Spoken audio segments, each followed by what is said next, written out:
Der kan ikke herske nogen tvivl om, at jeg lige nu sidder på en altan. Det er selvfølgelig Pixel-TV-altanen herude i smuk Dragør i København. I dag har jeg en masse spændende ting til jer her i Gaming-afsnit 22. Stemmen er ikke helt klar til at komme tilbage nu, så jeg har stadig taget over for ham, indtil han føler sig klar til at vende tilbage til dette storslåede program. Det første, vi skal se på, det er en trailer til spillet The Saboteur. Det er altså et spil, hvor der kommer en masse gode interviews her på pixel.tv. Meget snart, jeg ved, at der har været en tur til Paris for nogle af vores dejlige journalister. Men nu er der altså en trailer til spillet The Saboteur. The Führer welcomes all second-class citizens into the Reich. Transit papers are mandatory at all checkpoints. Failure to present proper documentation will be severely punished. Report any subversive behavior to the nearest political bureau.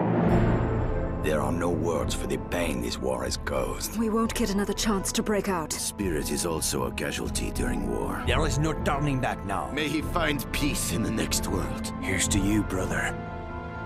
I'm just getting started.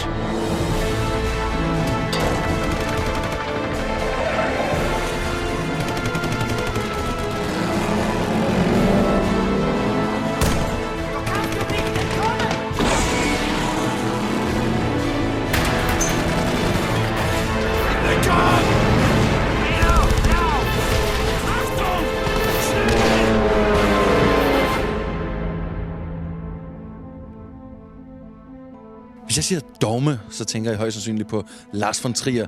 Men i det indslag, jeg nu skal vise jer, der er det altså mig selv, som har været på dogmekursus, før jeg blev sendt en tur til London, for at tale lidt om Halo ODST med en af udviklerne. Prøv at se, hvordan mit dogmeprojekt gik lige her.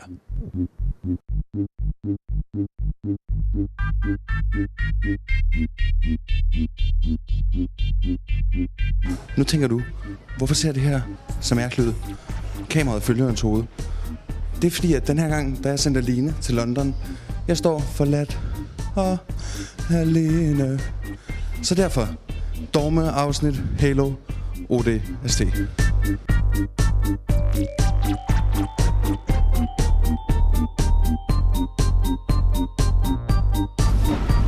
Covenant comes to kill us, and the ODSTs, we do our best to kill them first. We're planning for a close quarters fight, and Navy special weapons set us up real nice. The suppressed M7, it'll tear through armor and turn bad guys into chump. And the M6S, whisper quiet with armor-piercing rounds. Brutes might see us coming. The only thing they're gonna hear is our asses hitting the ground. So what's so special about Halo 3 ODST? It's a very different and new way to play Halo 3. You're playing as a ODST, orbital drop shock trooper, and things are definitely different for that character. You don't have a motion tracker, your health doesn't regenerate, you can't dual wield, you can't jump quite as high, you're a little bit shorter. All these things kind of come together to actually make the gameplay experience feel just a little bit different than what you're used to. In the game, you're jumping from like character to character. Aren't you afraid that it might be too confusing for maybe new players? We definitely thought about that very long and hard when we were developing the game, and we do a lot of not just visual things, but we make conscious breaks when you're changing between these characters. So, for instance, when you're playing as the rookie and you're in the city of New Mombasa, you're playing at night, and then when you switch to, say, the character of Dutch, you're in broad daylight, and you get a first-person cinematic introducing yourself to that character. You're talking in that character's voice. So all these things kind of go a really long way to really helping players understand that they're playing someone different. How is it living the rock star life of a senior producer? It's not a rock star life. It's you know, it's a game developer job. I love it, but you know, it's tough too. I see you wearing your ODST t-shirt. You have to let us know how many chicks you've scored with that one on. 0. That's great. Yeah, no. Of course, a lot of people talking about Project Natal. How about Halo and Natal together? Who knows? Natal is really cool tech, and we just recently got our dev kits with Natal. So it's entirely possible something will happen in the future, but we're not really ready to talk about it. Me and my team, Guess we're the desperate measures. Og fra til dejlige London til smukke, varme Rio. Det er nemlig en trailer til spillet, der hedder Need for Speed Nitro. Jeg tror bare, man siger Nitro, men det lyder sejere, hvis man siger det på en anden måde. Så her kommer en trailer til Need for Speed Nitro.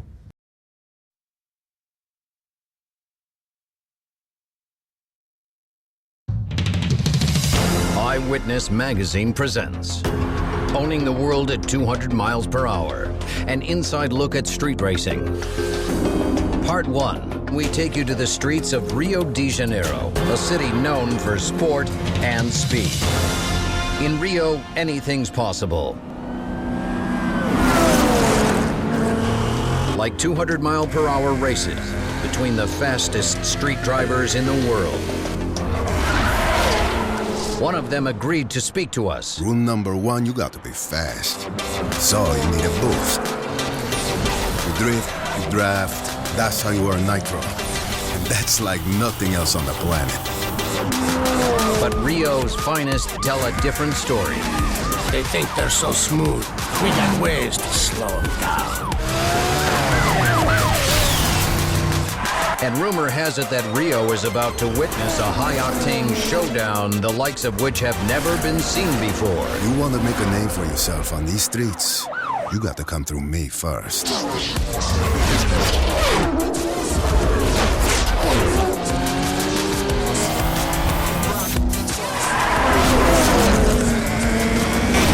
Tune in next week for part 2, when the world's finest racers go head-to-head in Cairo.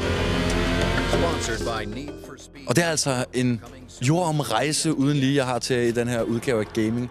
Nu skal vi videre. Vi skal over til intet mindre end Los Angeles, hvor et E3-messen fandt sted. Det er igen mig, som har været dejligt aktiv og set lidt på spillet Left 4 Dead 2 og taget en snak med en af mændene bag det. Last time I saw my grandmother, she asked me, was I still a praying man?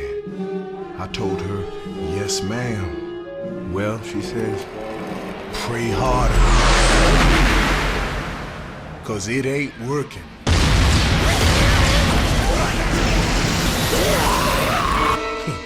I ain't gonna die waiting on salvation. As long as we still got guns, we gonna fight.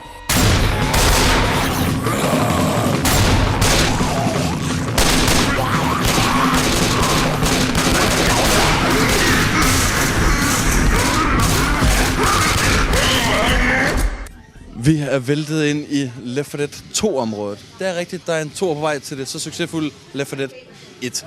Jeg står her sammen med Chet, som har skrevet hele historien. So Chet, how's it been working on Left 4 Dead 2 since Left 4 Dead 1 kind of took everybody by storm? Oh, it's been great. Seeing everyone react to that and love those characters has been great. And so we have 4 new characters in Left 4 Dead 2, and really hoping everyone loves them just as much. In the first game, it was really important with the kind of deep background and like long story to make the game complete. Is it the same here in Left 4 Dead 2? So for Left 4 Dead 2, we've kind of connected the different campaigns a little more cleanly. So there's 5 campaigns in total, and first of all those are playable in versus, co-op, survival mode, and a whole new game mode.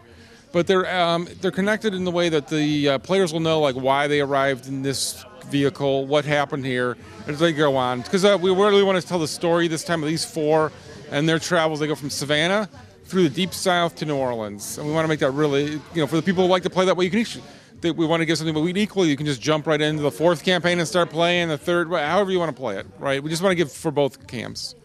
And if we run out of bullets, baby, they gonna wish we had.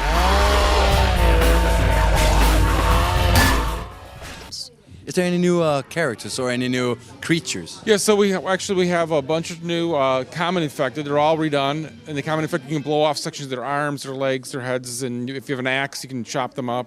And we also have an idea called uncommon common. So we have a guy like in a suit that like a Sita would be wearing to protect them from the infection, but also it's fireproof. So those guys you can't set on fire.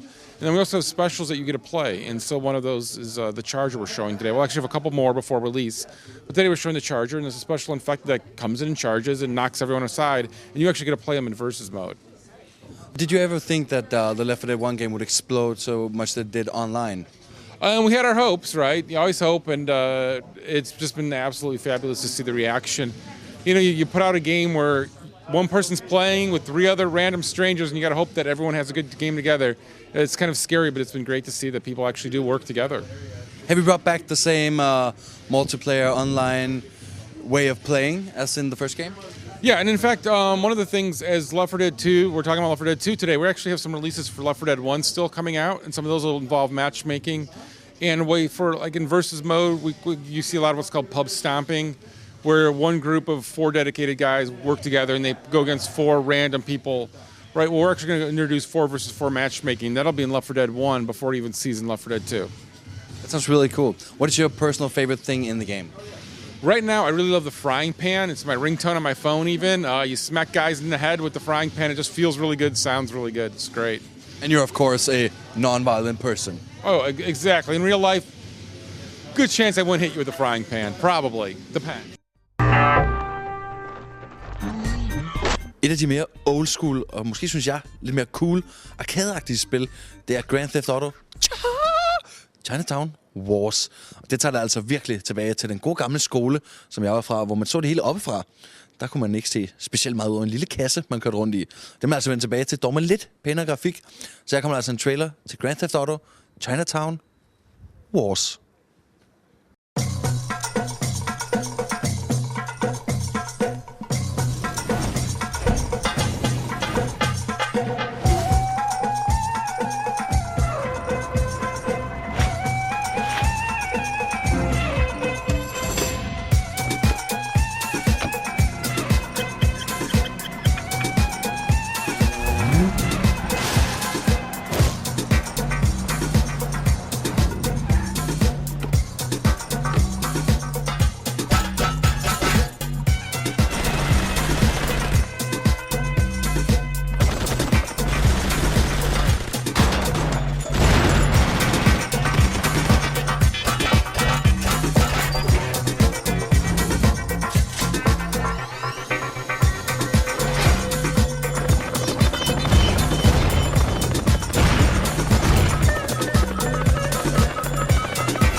Og videre på vores episke jordomrejse i denne udgave af Gaming, skal vi altså direkte tilbage til USA. Det er spillet Uncharted 2, som der skal kigges på. Der fik jeg mig en snak med en af udviklerne, hvor han sidder og viser lidt om spillet også.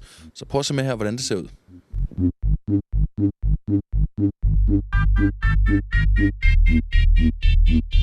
Mange af jer bruger på Pixel TV-sitet og alle de andre sites har efterspurgt, at vi skal se noget mere Uncharted 2. Det får I så her. So, they have beaten you, huh? Your quest is over? What if it's only beginning? Some of the most fearsome rulers through history have possessed only a fragment of the Chintamani stone. What would a man become if he possessed the stone itself? Where did you find this guy? So, Richard, can you tell me a little bit about the game before we start our little mini presentation? Yes, absolutely. I would love to show you Uncharted 2 Among Thieves, which is Naughty Dog's new game for the PlayStation 3. It's a cinematic adventure that puts the player at the very heart of the action. And we're very excited to be showing it here at E3. Okay, so cool. I think we need to take a look at it now because it looks so darn good. For sure.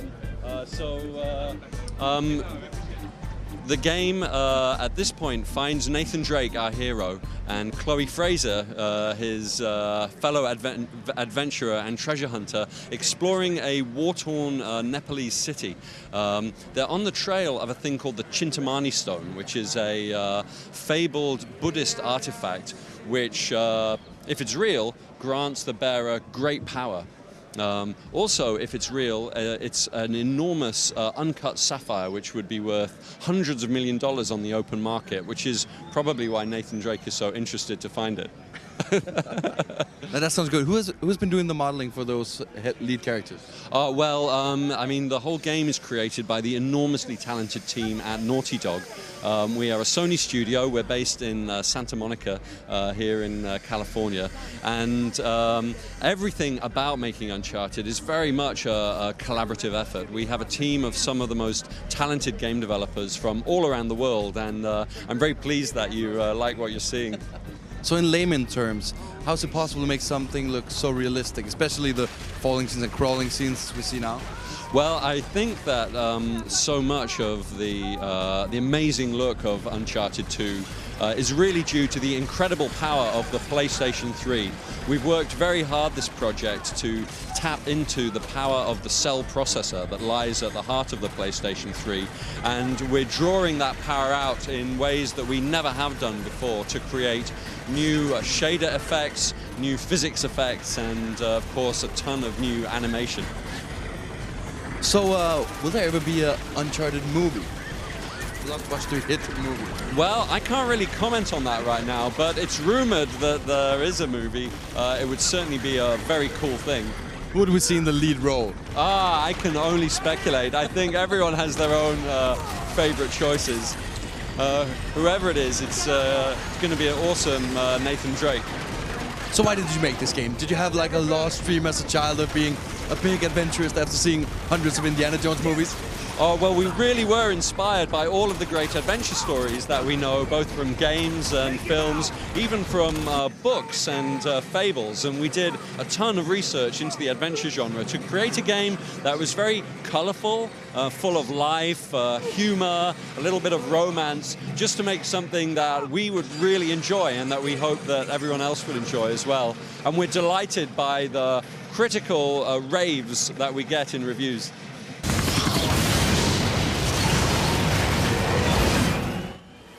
Det var altså spillet Uncharted 2, og det er ude på gaden nu, så skynd dig ned i din lokale spilpusher. Selvom det selvfølgelig ikke er en pusher i stofpusherens forstand, men blot i spil. Nu skal vi over til noget endnu mere smukt, idyllisk og fantastisk. Små søde dyr ude i rummet. Det er Ratchet og Clank og Crack in Time.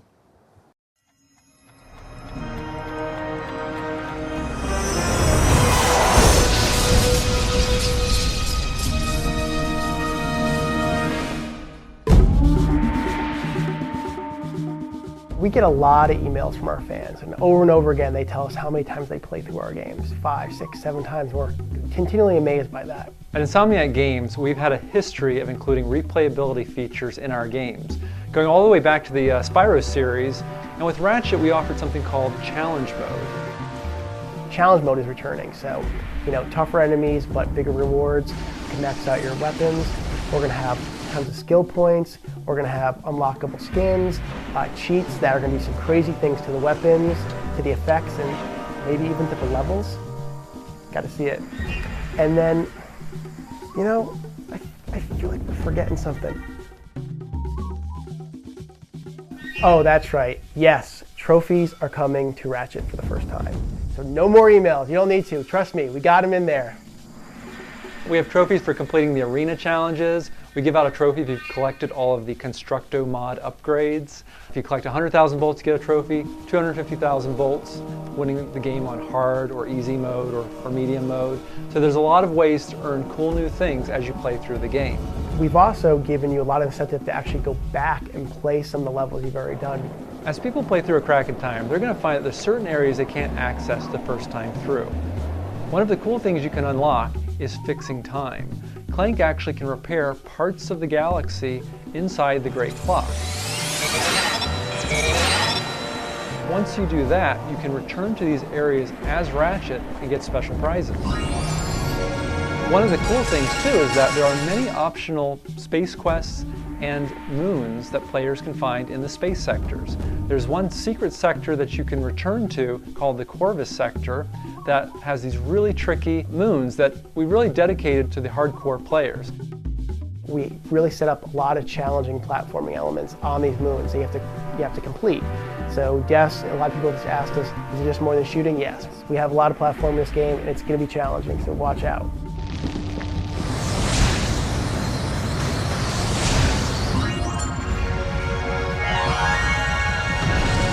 not only will you be finding zoning on these wounds, but you'll also be finding mods for your constructor weapons, the pistol, the bomb, and maybe there'll be another one out there that we'll announce maybe soon. I don't know. Stay tuned for another video.